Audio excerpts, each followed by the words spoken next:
Built by Nkrumah many decades ago, the Pwalugu Tomato Factory provided ready market for farmers and many indirect jobs for people in the Upper East region. Today, the factory is almost a ghost town, with the equipment deteriorating year in, year out, despite the fact that farmers in the area frequently suffer post-harvest losses after the tomato seasons. Now, for our Joy News agenda on defunct factories across the country, Joy News' Upper East correspondent, Albert Sori, speaks to farmers who back in the day produced raw materials to feed this factory. And he reports that many of them now cultivate their crops with no assurance of where to sell the produce.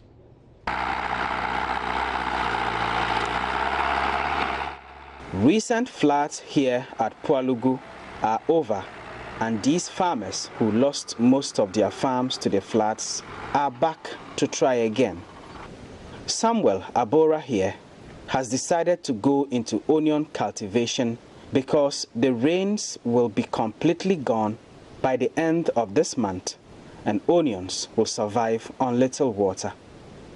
His best option would have been to cultivate tomatoes, but he has decided otherwise.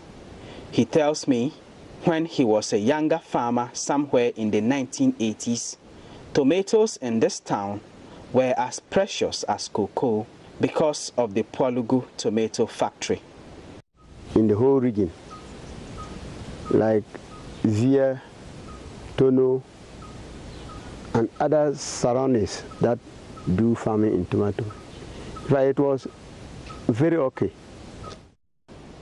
But today, the Pwalugu Tomato Factory is almost a deserted place, gradually falling apart. When the machines went off and they were not functioning, the women who used to come and buy tomato from us, they won't even stop here to buy tomato, but they would rather go to Burkina to buy tomato and come and pass.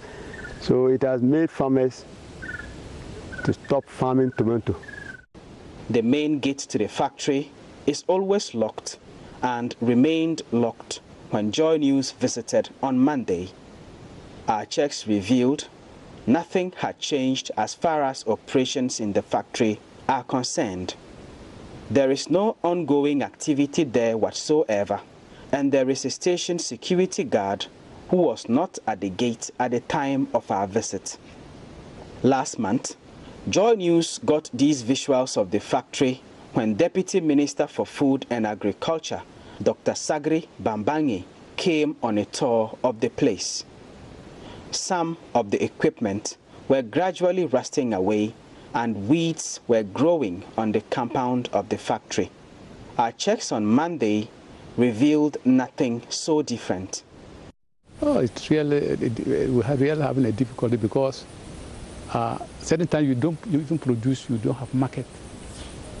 And it has given the way for most of these our young men to dip into the cities. And there are no job. They just go and create a lot of problems in the city because there's no work even in their own area. Charles Avala here is another farmer here at Pwalugu who had the experience of growing tomatoes to feed this factory when it was functioning.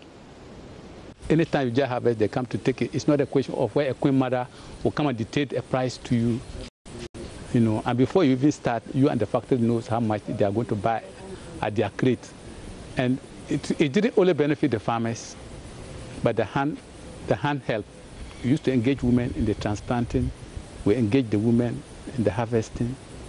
The factory also engaged workers in the process of their producing this thing. So it used to give employment not only to the farmers, but a cross-section of the community. I believe if the factory is actually working, young men from this community will not want to go to the south. Hajia Tenitia once won the award for National Best Tomato Farmer, but eventually had to quit farming because it was no longer lucrative. She now sells farm chemicals and other inputs to earn a living. The time we are starting farming, I don't get anything. Factory give me pumping machine Factory give me fertilizer and everything. They bring the tractor to come and plow up my farm for me. So I'm starting the work, and if you produce the tomatoes, factory will buy all. If you come and buy, you will give you receipt until the thing finish. She will remove the money, then you give you your interest. That time is fine. But it comes sometime, the factory no work again. If you plow the thing, I cry woman to come and buy the thing. They won't pay until factory come down. They close the factory.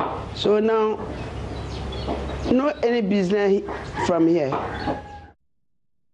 Former Pro-Vice Chancellor of the University for Development Studies and current president of the Miller Institute for Transdisciplinary and Development Studies at Bolgatanga, Professor David Miller, has some suggestions on the best way to approach revamping the Pwalugu Tomato Factory. We all know the history of suicides and various mental cases that resulted from tomato investment in this area. So they have reasonably shifted to gardening egg or eggplants and pepper. So we were arguing for a factory that would deal with multi-vegetables, and also the production of watermelon and yellow melon and mangoes and so on and so forth. So that will give a lot more viability to the factory. But to count on factories first before the raw material is not the way to go. Government after government have given some assurances of getting this factory back up and functioning, but none have managed to deliver on these assurances. The people of Pwalugu and the Upper East region are hoping that perhaps the current MPP government, with its one district, one factory policy, may just be able to finally revamp the Pwalugu Tomato Factory. For now, they wait, they farm, and they hope. Albert Sorry, Joy News, Pwalugu.